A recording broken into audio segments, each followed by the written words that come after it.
জেরুজালেমের আল আকসা মসজিদে ইসরায়েলের জাতীয় নিরাপত্তা মন্ত্রী কট্টর ডানপন্থী নেতা ইতামার বেন গভিরের কর্মকাণ্ডকে উস্কানিমূলক আখ্যা দিয়ে তীব্র নিন্দা জানিয়েছে সৌদি আরব। সৌদি আরবের পররাষ্ট্র মন্ত্রণালয় এক বিবৃতিতে সতর্ক করেছে, এ ধরনের কর্মকাণ্ড পুরো অঞ্চল জুড়ে সংঘাতের আগুনে ঘি ঢেলে দেবে।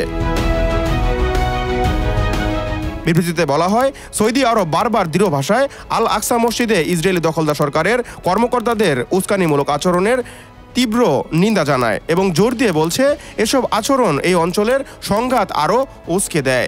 এর আগে বেন গভির বিতর্কিত আল আকসা মসজিদ প্রাঙ্গণে প্রার্থনা করছেন বলে দাবি করেন। তার আগে এবছরের ২৬শে মে জেরুজালেম দিবস এর মিছিল চলার সময় উগ্রবাদী ইহুদিরা আল আকসায় ঢুকে যায়। ১৯৬৭ সালে ৬ দিনের যুদ্ধের পর জেরুজালেমের নিয়ন্ত্রণ ইসরায়েলের হাতে চলে যাওয়ার দিনকে জেরুজালেম দিবস হিসেবে উদযাপন করে কট্টরপন্থী ইহুদিরা।